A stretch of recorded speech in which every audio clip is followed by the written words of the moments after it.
Hi நண்பா, அனைவருக்கும் வணக்கம். ஃப்ரெண்ட்ஸ், நம்ம இங்கே என்ன பார்க்க போகிறோம்னா 10ஆம் வகுப்பு தமிழ் புத்தகத்தை எடுத்துக்கிறோம். இதில் 7வது இயல் அப்படிங்கிற பகுதி இருக்குது. இந்த பகுதியிலிருந்து லைன் பை லைன் கொஷின் நம்ம பார்க்க போகிறோம். ஃப்ரெண்ட்ஸ், நான் எடுத்திருக்கிறது 2025 புத்தகம். அதாவது பார்த்திங்கன்னா போன 2024 பார்த்திங்கன்னா 10ஆம் வகுப்பில் 9 இயல் கொடுத்துருந்தாங்க. ஆனால் இப்போ புதிய புத்தகத்தில் 7 இயல் மட்டும்தாங்க இருக்குது.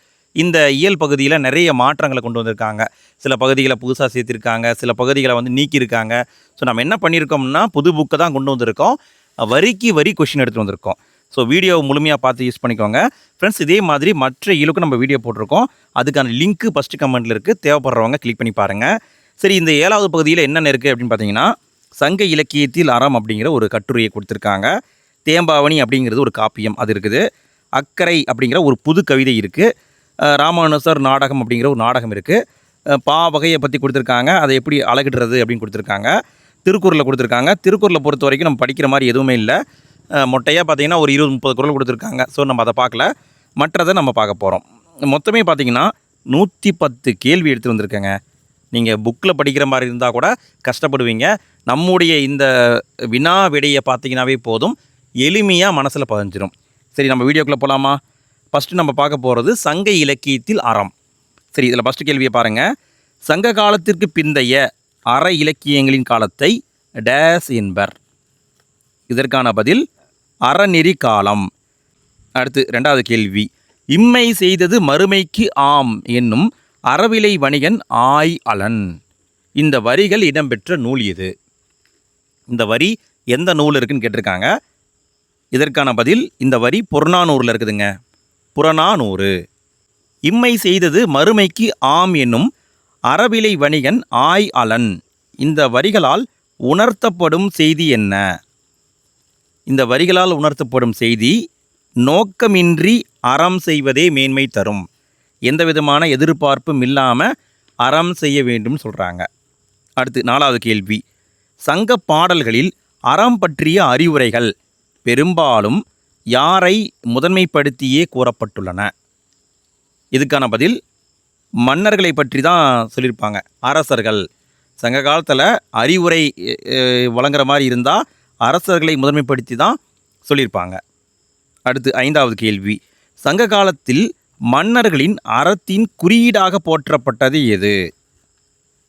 இதற்கான பதில் செங்கோலும் வெண்கொற்ற குடையும். மன்னர்களுடைய அறத்தின் குறியீடு அப்படின்னு பார்த்தீங்கன்னா செங்கோல் வெண்கொற்ற குடை. அடுத்து 6வது கேள்வி. குற்றங்களை அறத்தின் அடிப்படையில் ஆராய்ந்து தண்டனை வழங்க வேண்டும் என்று கூறியவர் யார்? இதற்கான பதில் ஊன்பொதி பசுங்குடையார். ஊன்பொதி பசுங்குடையார். அடுத்து 7வது கேள்வி. நன்றும் தீதும் ஆய்தலும் அன்பும் அறனும் காத்தலும் யாருடைய கடமை? இதற்கான பதில் அமைச்சருடைய கடமைங்க. இது எல்லாமே யாருடைய கடமை? அமைச்சருடைய கடமை. நன்மை தீமை எல்லாத்தையும் ஆராய்ந்து சொல்கிறது அமைச்சருடைய கடமை. அடுத்து 8வது கேள்வி. நன்றும் தீதும் ஆய்தலும் அன்பும் அறனும் காத்தலும் அமைச்சர் கடமை என்று கூறும் நூல் என்ன? இதற்கான பதில் மதுரை காஞ்சி. மதுரை காஞ்சியில் தான் இந்த வரி இருக்குது. அடுத்து 9வது கேள்வி. அறம் கூறும் அவயம் பற்றி அறம் கண்ட நெறிமான் அவயம் என்று கூறும் நூல் என்ன? அறம் அறக்கண்ட நெறிமான் அவயம் இப்படி சொல்லக்கூடிய நூல் புறநானூறு. அடுத்து 10வது கேள்வி. எங்கு இருந்த அற அவயம் தனிச்சிறப்பு பெற்றது என்று இலக்கியங்கள் குறிப்பிடுகின்றன? இதற்கான பதில் உறையூருங்க. உறையூரில் இருந்த அற அவயம் தனிச்சிறப்பு பெற்றது அப்படின்னு சங்க இலக்கியங்களில் சொல்லியிருக்காங்க. அடுத்து 11வது கேள்வி. மதுரையில் இருந்த அவயம் பற்றி குறிப்பிடும் நூல் எது? மதுரையில் இருந்த அவயம் பற்றி குறிப்பிடும் நூல், மதுரைனாவே மதுரை காஞ்சி தான். ஸோ போட்டுருங்க, மதுரை காஞ்சி. அடுத்து 12வது கேள்வி. தம்மை விட வலிமை குறைந்தாரோடு போர் செய்யக்கூடாது என்று குறிப்பிட்டவர் யார்? இதற்கான பதில் ஆவூர் மூலங்கிழார். ஆவூர் மூலங்கிழார். அடுத்து 13வது கேள்வி. புறப்பாடல் யாருக்கு தீங்கு வராமல் போர் புரிய வேண்டும் என்று கூறுகிறது? புறப்பாடல் அப்படின்னாலும் புறநானூறு அப்படின்னாலும் ஒன்று தான், சரிங்களா? இதற்கான பதில் பசுவுக்கு தீங்கு வரக்கூடாது, பார்ப்பனருக்கு தீங்கு வரக்கூடாது, பெண்களுக்கு தீங்கு வரக்கூடாது, நோயாளருக்கு தீங்கு வரக்கூடாது, புதல்வரை பெறாதவர்களுக்கு தீங்கு வரக்கூடாது. சரிங்களா? ஸோ இங்கே எல்லாமே சரிதான். அடுத்து 14வது கேள்வி, வள்ளல் எழுவரின் கொடை பெருமையை கூறும் நூல் எது? இதுக்கான பதில் சிறுபானாற்றுப்படை. அதாவது வள்ளல் எழுவருடைய கொடை பெருமையை கூறும் நூல் சிறுபானாற்றுப்படை. அடுத்து 15வது கேள்வி, எழுவரின் கொடை பெருமையை பற்றி கூறியவர் யார்? இதற்கான பதில் பெருஞ்சித்திரனார். பெருஞ்சித்திரனார். அடுத்து 16வது கேள்வி, கொடை இலக்கியங்களாக உள்ளவை யாவை? கொடை இலக்கியங்களாக குறிப்பிடப்பட்டுள்ளவை ஆற்றுப்படை இலக்கியங்கள். நல்ல கவனிங்க, கொடை இலக்கியங்கள் எது? ஆற்றுப்படை இலக்கியங்கள். அடுத்து 17வது கேள்வி, சேர அரசர்களின் கொடை பதிவாக உள்ள நூல் எது? இதற்கான பதில் பதிற்றுப்பத்து. பதிற்றுப்பத்துனாவே சேர அரசர்களை பற்றி சொல்லக்கூடிய நூல் தான். அடுத்து 18வது கேள்வி, இல்லோர் ஒக்கல் தலைவன் பசிப்பினி மருத்துவன் என போற்றப்பட்டவர்கள் யார்? இல்லோர் ஒக்கல் தலைவன் பசுப்பினி மருத்துவன் என்று போற்றப்பட்டவர்கள் வள்ளல்கள். வள்ளல்கள். அடுத்து 19வது கேள்வி, வழங்குவதற்கு பொருள் உள்ளதா என்று கூட பார்க்காமல் கொடுக்கும் பிடவூர் கிளான் மகன் பெருஞ்சாத்தனை பாராட்டியவர் யார்? பெருஞ்சாத்தன் அப்படின்னு ஒருத்தர் இருக்கார். அவர் வழங்குவதற்கு பொருள் இருக்கா இல்லையான்னு கூட தெரியாமல் நிறைய கொடையை வழங்கியிருக்காரு. இவரை பற்றி பாராட்டியவர் நக்கீரர். நக்கீரர் தான் பாராட்டியிருக்காரு. அடுத்து 20வது கேள்வி, வள்ளலின் பொருள் இரவலனின் பொருள், வள்ளலின் வறுமை இரவலனின் வறுமை என்று குறிப்பிட்டவர் யார்?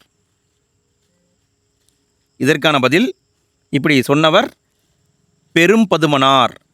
வள்ளலுடைய பொருள் இரவலனின் பொருள், வள்ளலின் வறுமை இரவலனின் வறுமை, இப்படி சொன்னவர் பெரும்பதுமனார். அடுத்து 21வது கேள்வி, உலகமே வறுமையுற்றாலும் கொடுப்பவன் அதியன் என்று குறிப்பிட்டவர் யார்? இதற்கான பதில் இப்படி சொன்னவர் ஔவையார். உலகமே வறுமையுற்றாலும் கொடுப்பவன் அதியன் என்று சொன்னவர் ஔவையார். அடுத்து 22வது கேள்வி, இரவலர் வராவிட்டாலும் அவர்களை தேடி வரவழைத்தல் ஆடு கோட்பாட்டுச் சேர்லாதனின் இயல்பு என்று சொன்னவர் யார்? இரவலர்னா அதாவது பொருள் வாங்கிட்டு போகிறவங்க, அவங்க வரலைன்னா கூட இவரே வரவழைப்பாராம். யார்? ஆடு கோட்பாட்டு சேர்லாதன். இதை பற்றி பெருமையாக சொன்னவர் நச்செல்லையார். நச்செல்லையார் தான் சொல்லியிருக்காரு. பேகன் மறுமை நோக்கி கொடுக்காதவன் என்றவர் யார்? மறுமைனா மறுபிறப்பு. நம்ம இன்றைக்கி ஏதாவது தானம் பண்ணோம்னா அடுத்த பிறவிக்கு உபயோகமாக இருக்கும் அப்படின்னு நம்ம நினைப்போம். ஆனால் பேகன் அப்படிங்கிறவர் அதெல்லாம் யோசிக்கவே இல்லை. இப்படி சொன்னவர் பரணர். அடுத்து 24வது கேள்வி, தன்னை நாடி வந்த பரிசிலன் பொருள் பெறாமல் திரும்புவது தான் நாட்டை இழந்த துன்பத்தை விட பெருந்துன்பம் என்று கூறியவர் யார்? அதாவது என்கிட்ட ஏதாவது ஒன்று எதிர்பார்த்து வந்திருக்கான், அவனுக்கு கொடுக்க முடியல, அவன் திரும்பி போகிறான் பார்த்தீங்களா, அப்போ நாட்டை இழந்ததை விட அது கொடுமையானது அப்படின்னு ஒருத்தர் சொல்லியிருக்காரு. யாருன்னு பார்த்தீங்கன்னா குமணன். இவரை பற்றி நீங்கள் 7ஆம் வகுப்பில் படிச்சிருப்பீங்க. தமிழுக்கு தலை கொடுத்த வள்ளல் குமணன் படிச்சிருப்பீங்க. அவர் தான் இவர். 25வது கேள்வி, தன்னை நாடி வந்த பரிசிலன் பொருள் பெறாமல் திரும்புவது தான் நாட்டை இழந்த துன்பத்தை விட பெருந்துன்பம் என குமணன் வருந்திய செய்தியை கூறியவர் யார்? இப்படி அவர் ஃபீல் பண்ணார் அப்படிங்கிறது நமக்கு எப்படி தெரியும்? யாரோ ஒருத்தர் சொல்லியிருக்காரு. யார்? பெருந்தலை சாத்தனார் அப்படிங்கிற ஒருத்தர் இருக்கார். அவர் தான் இந்த தகவலை நமக்கு சொல்கிறாரு. அடுத்து 26வது கேள்வி, எல்லாவற்றையும் கொடுப்பவன் என்று மலையமான் திருமுடிக்காரியை பாராட்டியவர் யார்? இதற்கான பதில் இப்படி பாராட்டியவர் கபிலர். இப்படி சொன்னவர் கபிலர். அடுத்து 27வது கேள்வி, தான் பெற்றதை பிறருக்கு வழங்கும் பெருஞ்சித்திரனாரின் கொடை குணத்தை கூறும் நூல் எது? பெருஞ்சித்திரனார்னு ஒருத்தர் இருக்கார். அவருக்கு கிடைச்சதை அப்படியே பிறருக்கும் அப்படியே பிரித்து கொடுத்துருவார். இதை பற்றி சொல்லக்கூடிய நூல் புறநானூறு. அடுத்து 28வது கேள்வி, உதவி செய்தலை உதவியாண்மை என்று குறிப்பிட்டவர் யார்? உதவி செய்தலை உதவியாண்மை என குறிப்பிட்டவர் ஈழத்துப்பூதன் தேவனார். ஈழத்துப்பூதன் தேவனார். அடுத்து 29வது கேள்வி, பிறர் நோயும் தம் நோய் போல் போற்றி அறனறிதல் சான்றவருக்கு எல்லாம் கடன் என்று கூறும் நூல் எது? இதுக்கான பதில் இப்படி சொல்லக்கூடிய நூல் கலித்தொகை. கலித்தொகை தான் சொல்லுது. அடுத்து 30வது கேள்வி, பிறர் துன்பத்தை தன் துன்பமாக கருதி உதவுதல் பற்றி குறிப்பிட்டவர் யார்? இதற்கான பதில் நல்லந்துவனார் சொல்லியிருப்பார். கலித்தொகையில் நல்லந்துவனார் சொல்லியிருக்காரு. 31வது கேள்வி. சான்றோர் செல்வம் என்பது சேர்ந்தோர் புன்கண் அஞ்சும் பண்பின் மென்கண் செல்வம் செல்வம் என்பதுவே. இந்த பாட்டு வரிகள் இடம்பெற்ற நூல் எது? இந்த பாட்டு வரி இடம்பெற்ற நூல் நற்றினில் இருக்குதுங்க. நற்றினியில் இடம்பெற்றிருக்கு. அடுத்து 32வது கேள்வி. உண்மையான செல்வம் என்பது பிறர் துன்பம் தீர்ப்பது என்று கூறியவர் யார்? இதற்கான பதில் நல்வேட்டனார். அடுத்து 33வது கேள்வி. செல்வம் என்பது எதனின் நிறைவு என்கிறது தமிழ் இலக்கியம்? செல்வம் என்பது எதனுடைய நிறைவு என்கிறது தமிழ் இலக்கியம்? இதற்கான பதில் சிந்தையின் நிறைவு. இதுதான் ஆன்சர். சரிங்களா? செல்வம் என்பது சிந்தையின் நிறைவு என்கிறது தமிழ் இலக்கியம். அடுத்து 34வது கேள்வி. நிறைவடைகின்றவனே செல்வன் என்று கூறும் சீன நாட்டு எது அப்படின்னு கேட்டிருக்காங்க. இதுக்கான பதில் தாவோவியம். இதான் சொல்லுங்கள். நிறைவடைகின்றவனே செல்வன் என்று சீன நாட்டுடைய தாவோவியம் குறிப்பிடுகிறது. அடுத்து 35வது கேள்வி. எந்த நூற்றாண்டின் தொடக்கத்தில் போதிதர்மர் சீனாவுக்கு சென்றார்? போதிதர்மர் சீனாவுக்கு போய் அங்கே ஜென் பிரிவு அப்படிங்கிற பிரிவியை உருவாக்கினார். இவர் சென்ற நூற்றாண்டு கிபி 6ஆம் நூற்றாண்டு. கிறிஸ்து பிறந்த பின்னாடி தான் போயிருக்காரு. கிபி 6ஆம் நூற்றாண்டு. அடுத்து 36வது கேள்வி. பொறுத்துக.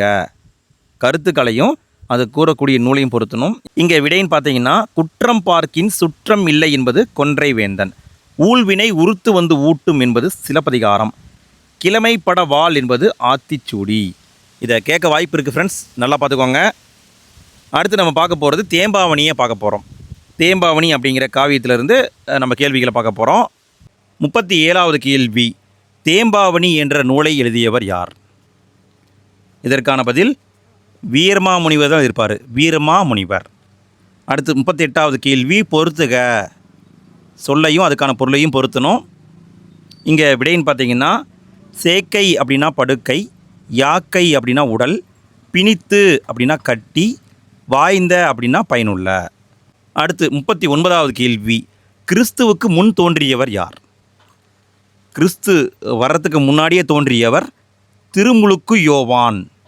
திருமுழுக்கு யோவான். அடுத்து 40வது கேள்வி. சொல்லையும் அதுக்கான பொருளையும் பொருத்தணும். இங்கே விடைன்னு பார்த்தீங்கன்னா தையங்கினா அசைந்து, இளம் கூழ் அப்படின்னா இளம் பயிர், காய்ந்தேன் அப்படின்னா வருந்தினேன், தேம்ப அப்படின்னா வாட. அடுத்து 41வது கேள்வி. திருமுழுக்கு யோவான் டேஸ் என்றும் அழைக்கப்படுகிறார்? திருமுழுக்கு யோவானுக்கு இன்னொரு பேரும் இருக்குதுங்க. இதற்கான பதில் அவரை அருளப்பன் சொல்லுவாங்க. அருளப்பன்.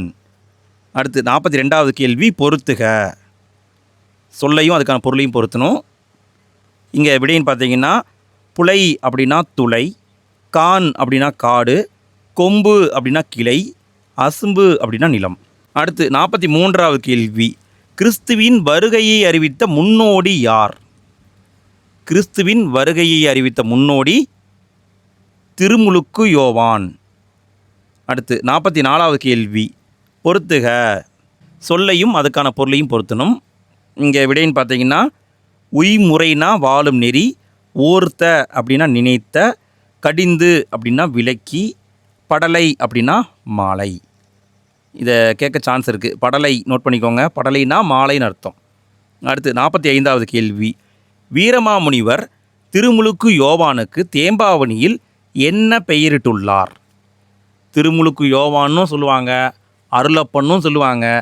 வீரமாமுனிவர் கருணையன் அப்படிங்கிற பேர் வச்சுருக்காரு. கருணையன். அடுத்து 46வது கேள்வி. கரெக்டாக பொருத்தணும். சொல்லையும் அதுக்கான பொருளையும் பொருத்தணும். இங்கே விடைன்னு பார்த்தீங்கன்னா துணர் அப்படின்னா மலர்கள், உவமணினா மணமலர், துகிர் அப்படின்னா பவளம், வேரி அப்படின்னா தேன். அடுத்து 47வது கேள்வி. பொருந்தாதது எது? அதாவது இலக்கண அடிப்படையில் எது பொருந்தாதுன்னு கண்டுபிடிக்கணும். விடையை பார்க்கலாங்களா? காய்மணி என்பது வினைத்தொகை, உய்முறை என்பது வினைத்தொகை, செய்முறை என்பது வினைத்தொகை, மெய்முறை என்பது இது பொருந்தாதது. ஏன்னு கேட்டிங்கன்னா இது பார்த்தீங்கன்னா வேற்றுமை தொகையில் வரும். சரிங்களா? ஸோ மெய்முறை என்பது தவறு. அடுத்தது 48வது கேள்வி, கைமுறை என்பது எத்தனையாவது வேற்றுமை உருபும் பயனும் உடன் தொகை? இதுக்கான பதில் 3ஆம் வேற்றுமை தொகைங்க. அதாவது கையால் செய்யப்படும் முறை, சரிங்களா? கைமுறைனா கையால் செய்யப்படும் முறைன்னு அர்த்தம். ஸோ 3ஆம் வேற்றுமை உருபும் பயனும் உடன் தொகை. அடுத்து 49வது கேள்வி, தேம்பா கூட்டல் அணி, தேன் கூட்டல் பா கூட்டல் அணி ஆகியவற்றின் பொருட்கள் முறையே. அதாவது என்னுடைய பொருள் என்னன்னு நம்ம வரிசைப்படுத்தி சொல்லணும். விடையை பார்க்கலாங்களா? தேம்பா கூட்டல் அணி அப்படின்னா பாடாத மாலைன்னு அர்த்தம். தேன் கூட்டல் பா கூட்டல் அணினா தேன் போன்ற பாடல்களின் தொகுப்புன்னு அர்த்தம். அடுத்து 50வது கேள்வி, தேம்பாவணியின் பாட்டுடை தலைவன் யார்? இதுக்கான பதில் சூசையப்பர். தேம்பாவணியுடைய பாட்டுடை தலைவர் சூசையப்பர். அடுத்து 51வது கேள்வி, பொருந்தாதது எது? இதற்கான பதில் சூசையப்பர், யோசேப்பு, பலன் இவங்க எல்லாமே ஒரே பேர் தான். ஒருத்தருக்கு 3 பேர். அருளப்பன் அப்படிங்கிறவர் வரமாட்டார். ஸோ இதுதான் பொருந்தாதது. அடுத்து 52வது கேள்வி, தேம்பாவணியின் பெரும் பிரிவு என்ன? தேம்பாவணி அப்படிங்கிற காப்பியத்துடைய பெரும்பிரிவு காண்டம். பெரும்பிரிவு காண்டம். அடுத்து 53வது கேள்வி, தேம்பாவணியில் உள்ள சிறு பிரிவு என்ன? பெரும்பிரிவு காண்டம், சிறு பிரிவு படலம். அடுத்து 54வது கேள்வி, தேம்பாவணியில் உள்ள காண்டங்கள் எத்தனை? பெரும்பிரிவு காண்டம்னு பார்த்தோம். இதில் 3 காண்டம் இருக்குது, 3 காண்டங்கள். அடுத்து 55வது கேள்வி, தேம்பாவணியில் உள்ள படலங்கள் எத்தனை? காண்டம் 3 காண்டம் இருக்குதுன்னு பார்த்தோம். படலம் எத்தனை படலம் இருக்குது? இதற்கான பதில் 36 படலம் இருக்குதுங்க.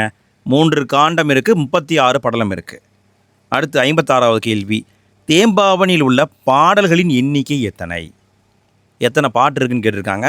இதற்கான பதில் 3615 பாட்டு இருக்குது. 3615. அடுத்து 57வது கேள்வி, தேம்பாவணி எந்த நூற்றாண்டில் எழுதப்பட்டது? இதுக்கான பதில் தேம்பாவணி 17வது நூற்றாண்டில் எழுதப்பட்டது.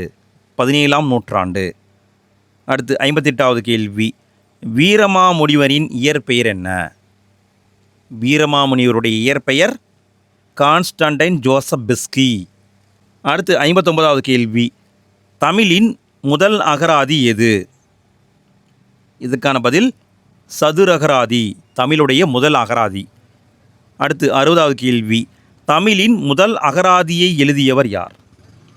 இதற்கான பதில் எழுதியவர் வீரமாமுனிவர் தான் இருப்பார். வீரமாமுனிவர். அடுத்து 61வது கேள்வி, தொன்னூல் விளக்கம், பரமார்த்த குரு கதை ஆகியவற்றை எழுதியவர் யார்? இதுக்கான பதில் இதை எழுதியவரும் வீரமாமுனிவர் தான். 62வது கேள்வி, வீரமாமுனிவருக்கு இஸ்மத் சன்னியாசி என்ற பட்டத்தை வழங்கியவர் யார்? வீரமாமுனிவருக்கு இஸ்மத் சன்னியாசி அப்படிங்கிற பட்டம் கொடுத்துருப்பாங்க. கொடுத்தவர் சந்தா சாஹிப். வீரமாமுனிவருக்கு இஸ்மத் சன்னியாசிங்கிற பட்டம் கொடுத்தவர் சந்தா சாஹிப். அடுத்து 63வது கேள்வி, இஸ்மத் சன்னியாசி என்பது எந்த மொழி சொல்? இஸ்மத் சன்னியாசி என்பது பாரசீக மொழி சொல்லுங்க, பாரசீகம். அடுத்து 64வது கேள்வி, இஸ்மத் சன்னியாசி என்ற சொல்லின் பொருள் என்ன? இதனுடைய பொருள் தூய துறவி. இஸ்மத் சன்னியாசினா தூய துறவின்னு அர்த்தம். அடுத்து 65வது கேள்வி, வீரமாமுனிவர் எத்தனை மாதங்களில் உருது மொழி கற்றார்? சந்தா சாஹிப்பை போய் பார்த்தார் இல்லைங்களா, அதுக்காக 2 மாதங்களில் உருது மொழியை கற்றுருப்பார். 2 மாதம்தான், அதுக்குள்ளே படிச்சிட்டாரு. அடுத்து நம்ம பார்க்க போகிறது அக்கறை அப்படிங்கிற புது கவிதை. 66வது கேள்வி, கல்யாண சுந்தரம் டேஸ் என்ற பெயரில் கதை இலக்கியத்திலும் பங்களிப்பு செய்து வருகிறார். கல்யாண சுந்தரத்தை கல்யாண்ஜி அப்படின்னு சொல்லுவாங்க. கதை எழுதும் பொழுது இவருக்கு பேர் வண்ணதாசன் அப்படின்னு பேருங்க, வண்ணதாசன். 67வது கேள்வி, கல்யாண்ஜியின் கவிதை நூல்களுள் சரியானது எது? கவிதை எழுதியிருப்பார், அதே மாதிரி பார்த்திங்கன்னா கதையும் எழுதியிருப்பார். இங்கே விடைன்னு பார்த்திங்கன்னா அனைத்துமே சரிதான். புலரி, முன்பின், ஆதி, அந்நியமற்ற நதி, மணல் உள்ள ஆறு, இந்த நூல்கள் எல்லாமே கல்யாண்ஜியால் எழுதப்பட்டது. அடுத்து 68வது கேள்வி, கல்யாண்ஜியின் கட்டுரை தொகுப்பு எது? இதுக்கான பதில் அகமும் புறமும். இது வந்து கட்டுரை தொகுப்புங்க. மற்றதை பாருங்கள், அந்நியமற்ற நதி, மணல் உள்ள ஆறு, சில இறகுகள், சில பறவைகள், எல்லாமே இவர் எழுதியது தான். ஆனால் கட்டுரை தொகுப்புன்னா அகமும் புறமும். அகமும், சரிங்களா, இது மூ. அடுத்து 69வது கேள்வி, கல்யாண்ஜியின் பல கடிதங்களின் தொகுப்பு எது? பல கடிதங்களை தொகுத்து ஒரு நூலாக விட்டிருக்காங்க. இதுக்கான பதில் சில இறகுகள் சில பறவைகள். சில இறகுகள் சில பறவைகள். அடுத்து 70வது கேள்வி, கல்யாண்ஜியின் சிறுகதை தொகுப்புகளில் சரியானது எது? இதுக்கான பதில் கலைக்க முடியாத ஒப்பனைகள், தோட்டத்துக்கு வெளியிலும் சில பூக்கள், உயர பறத்தல், ஒளியிலே தெரிவது, எல்லாமே இவர் எழுதிய சிறுகதைகள் தான். சரிங்களா, எல்லாத்தையும் எழுதுனது வந்து கல்யாண்ஜி தான். 71வது கேள்வி, கல்யாண்ஜியின் சாகித்ய அகாதமி விருது பெற்ற சிறுகதை தொகுப்பு எது? இவருக்கும் சாகித்ய அகாதமி விருது கொடுத்தாங்க. ஒரு சிறு இசைங்க. சரிங்களா, ஒரு சிறு இசைன்னு வந்திருக்கணும். சிறு இசை என்பது சரி. ஒரு சிறு இசை, இதுக்காக சாகித்ய அகாதமி விருது கொடுத்தாங்க. 72வது கேள்வி, ஒரு சிறு இசை என்ற சிறுகதை தொகுப்பிற்கு சாகித்ய அகாதமி விருது கிடைத்த ஆண்டு எது? எப்போ கொடுத்தாங்கன்னு கேட்டிருக்காங்க. விடை 2016 கொடுத்தாங்க. 2016. அடுத்து 73வது கேள்வி, பழங்களை விடவும் நசுங்கி போனது அடுத்த மனிதர்கள் மீதான அக்கறை என்று மனித நேயத்தை பாடியவர் யார்? இதுக்கான பதில் வண்ணதாசன். கல்யாண்ஜி அவர் தான் பாடியிருப்பார். அடுத்து நம்ம பார்க்க போகிறது ராமானுசர் நாடகம் அப்படிங்கிற ஒரு நாடகம். இதில் பொறுத்த வரைக்கும் ஒரு 2-3 கேள்வி தான் இருக்குது. இதை நீங்கள் பார்த்தா போதும். ஃபஸ்ட்டு நம்ம பார்க்க போகிறது பொறுத்துக. 74வது கேள்வி, பொறுத்துக. இதுக்கான பதில் சண்பக மலர். சண்பகப்பூன்னு சொல்லுவாங்க இல்லைங்களா, இந்த மலரானது நாளுக்கு ஒரு முறை மலரும். பிரம்ம கமலம் அப்படிங்கிற ஒரு மலர் ஆண்டுக்கு ஒரு முறை மலரும். குறிஞ்சி 12 ஆண்டுகளுக்கு ஒரு முறை மலரும். மூங்கில் என்பது தலைமுறைக்கு ஒரு முறை மட்டுமே மலரும். அப்போ இதுதான் ஆன்சர். நல்லா பார்த்துக்கோங்க ஃப்ரெண்ட்ஸ், இதை கேட்க சான்ஸ் இருக்குது. அடுத்து 75வது கேள்வி, கிடைப்பதற்கு அரிய பிறவி பிணியை தீர்க்கும் அருமருந்தாக ராமானுசர் கூறிய நூல் எது? இதற்கான பதில் திருமந்திரம். திருமந்திரத்தை தான் சொல்லியிருப்பாங்க, திருமந்திரம். அடுத்து 76வது கேள்வி, கூர்வேல் குவைய மொயம்பின் தேர்வன் பாரித்தன் பரம்பு நாடே, இந்த வரிகள் இடம்பெற்ற நூல் எது? இதற்கான பதில் மதுரை காஞ்சியில் தான் இந்த பாட்டு வரி இருக்குதுங்க. மதுரை காஞ்சி. அடுத்து 77வது கேள்வி, பிரான்மலை உள்ள மாவட்டம் எது? இது வந்து பாக்ஸ் கண்டென்ட்டுங்க. பிரான்மலை உள்ள மாவட்டம் சிவகங்கை மாவட்டம். சிவகங்கை மாவட்டம். அடுத்து நம்ம பார்க்க போகிறது இலக்கண பகுதியை பார்க்க போகிறோம். பா வகையை பார்க்க போகிறோம். அதை எப்படி அழகிடுறது அப்படின்னு பார்க்க போகிறோம். 78வது கேள்வி, யாப்பின் உறுப்புக்கள் எத்தனை? இதுக்கான பதில் யாப்பின் உறுப்புக்கள் 6ங்க. எழுத்து, அசை, சீர், தலை, அடி, தொடை. யாப்பின் உறுப்புக்கள் 6. அடுத்து 79வது கேள்வி, பா வகைகள் எத்தனை வகைப்படும்? பா எத்தனை வகைப்படும் கேட்டிருக்காங்க. இதுக்கான பதில் 4 வகைப்படும். வெண்பா, ஆசிரியப்பா, கலிப்பா, வஞ்சிப்பா. பா வந்து 4 வகைப்படும். அடுத்து 80வது கேள்வி, ஓசை எத்தனை வகைப்படும்? இதுக்கான பதில் ஓசை 4 வகைப்படுங்க. ஓசை 4 வகைப்படும். அடுத்து 81வது கேள்வி, ஓசை வகைகளில் சரியானது எது? 4 வகைன்னு பார்த்தோம். அது என்னென்ன அப்படின்னு கேட்டிங்கன்னா, செப்பல் ஓசை, அகவல் ஓசை, துள்ளல் ஓசை, தூங்கல் ஓசை. இங்கே இருக்கிற எல்லாமே சரியானது தான். ஓசை 4 வகைப்படும். அடுத்து 82வது கேள்வி, பொறுத்துக. ஓசையை கரெக்டாக பொருத்தணும். விடையை பார்க்கலாங்களா? செப்பல் ஓசை என்பது வெண்பாவிற்கு வரும். அகவல் ஓசை ஆசிரியப்பாவுக்கு வரும். துள்ளல் ஓசை கலிப்பாவிற்கு வரும். தூங்கல் ஓசை வஞ்சிப்பாவுக்கு வரும். அடுத்து 83வது கேள்வி, திருக்குறள், நாலடியார் ஆகியவை எந்த ஓசையால் ஆனவை? திருக்குறளும் நாலடியாரும் எந்த ஓசையால் ஆயிருக்கு? விடை செப்பல் ஓசையால் ஆனவை. திருக்குறளும் நாலடியாரும் செப்பல் ஓசையால் ஆனது. அடுத்து 84வது கேள்வி, இலக்கண கட்டுக்கோப்பு குறைவாகவும் கவிதை வெளியீட்டுக்கு எளிதாகவும் இருப்பது எது? இலக்கண கட்டுக்கோப்பு கம்மியாக இருக்கும், கவிதை எழுதுறதுக்கு கொஞ்சம் இலகுவாக இருக்கும். இதுக்கான பதில் அகவல் ஓசை. அகவல் ஓசை. அடுத்து 85வது கேள்வி, அகவல் ஓசை கொண்ட நூல்களுள் தவறானது எது? இதுக்கான பதில் இங்கே தவறானது எதுவுமே இல்லைங்க. சங்க இலக்கியங்கள், சிலப்பதிகாரம், மணிமேகலை, பெருங்கதை எல்லாமே அகவல் ஓசை கொண்டது. அடுத்து 86வது கேள்வி, ஈற்றுச்சீர், நாள், மலர், காசு, பிறப்பு என்னும் வாய்ப்பாட்டில் முடிவது எது? கடைசி சீரானது இந்த மாதிரி நாள், மலர், காசு, பிறப்பு அப்படின்னு முடியும். எதில் முடியும்னா வெண்பாவில் தான் முடியும். வெண்பா தான் கரெக்டு. 87வது கேள்வி, எந்த பா முடிப்பு ஏகாரத்தில் முடித்தல் சிறப்பு? இதுக்கான பதில் ஆசிரியப்பாவின் முடிப்பு ஏகாரத்தில் முடித்தல் சிறப்பு. அடுத்து 88வது கேள்வி, வெண்பா பற்றிய கூற்றுகளுள் சரியானது எது? 4 பாயிண்ட் கொடுத்துருக்காங்க, எது கரெக்டுன்னு கண்டுபிடிக்கணும். விடையை பார்க்கலாங்களா? ஈற்றடி முச்சீராகவும் ஏனைய அடிகள் 4 சீராகவும் வரும். இது கரெக்டு. இயற்சீர் வெண்சீர் மட்டும் பயின்று வரும். இதுவும் கரெக்டு. 2 அடி முதல் 12 அடி வரை அமையும். இதுவும் கரெக்டு. கலிவெண்பாவில் 13 அடிகளுக்கு மேற்பட்டு வரும். இதுவும் கரெக்டு. அப்போ இங்கே இருக்கிற எல்லாமே சரியானது தான். நல்லா பார்த்துக்கோங்க, இதை கேட்க வாய்ப்பு இருக்குது. அடுத்து 89வது கேள்வி, ஆசிரியப்பா பற்றிய கூற்றுகளுள் சரியானது எது? விடையை பார்க்கலாங்களா? ஈரசை சீர் மிகுதியாகவும் காய்ச்சீர் குறைவாகவும் பயின்று வரும். இது கரெக்டு. ஆசிரியத்தலை மிகுதியாகவும் வெண்தலை, கலித்தலை ஆகியவை விரவியும் வரும். இதுவும் கரெக்டு. 3 அடி முதல் எழுதுபவர் மனநிலைக்கு ஏற்ப வரும். மினிமம் 3 அடி, மேக்ஸிமம் எத்தனை அடி வேணாலும் எழுதிக்கலாம். அகவல் ஓசை பெற்று வரும். அப்போ இங்கே இருக்கிற தகவல் எல்லாமே கரெக்டு தான். அடுத்து 90வது கேள்வி, வெண்பாவில் எத்தனை வகைகள் உள்ளன? இதுக்கான பதில் வெண்பாவில் 5 வகை இருக்குதுங்க. 5 வகை இருக்குது. 91வது கேள்வி, வெண்பா வகையில் தவறானது எது? 5 வகைன்னு பார்த்தோம் இல்லைங்களா? விடையை பார்க்கலாமா? குரல் வெண்பா வரும், சிந்தியல் வெண்பா, நேரிசை வெண்பா, இன்னிசை வெண்பா, பக்ருடை வெண்பா எல்லாமே கரெக்டு தான். இங்கே தவறானது எதுவுமே இல்லை. அடுத்து 92வது கேள்வி, ஆசிரியப்பாவில் எத்தனை வகைகள் உள்ளன? இதுக்கான பதில் ஆசிரியப்பாவில் 4 வகை இருக்குதுங்க. 4 வகை. 93வது கேள்வி, ஆசிரியப்பாவின் வகைகளில் சரியானது எது? எது கரெக்டுன்னு பார்க்கணும். விடையை பார்க்கலாங்களா? நேரிசை ஆசிரியப்பா, இணைக்குரல் ஆசிரியப்பா, நிலை மண்டில ஆசிரியப்பா, அடிமறி மண்டில ஆசிரியப்பா எல்லாமே கரெக்டு. 4 டைப் இருக்குதுங்க. 94வது கேள்வி, குரல் வெண்பாவின் தகவல்களில் தவறானது எது?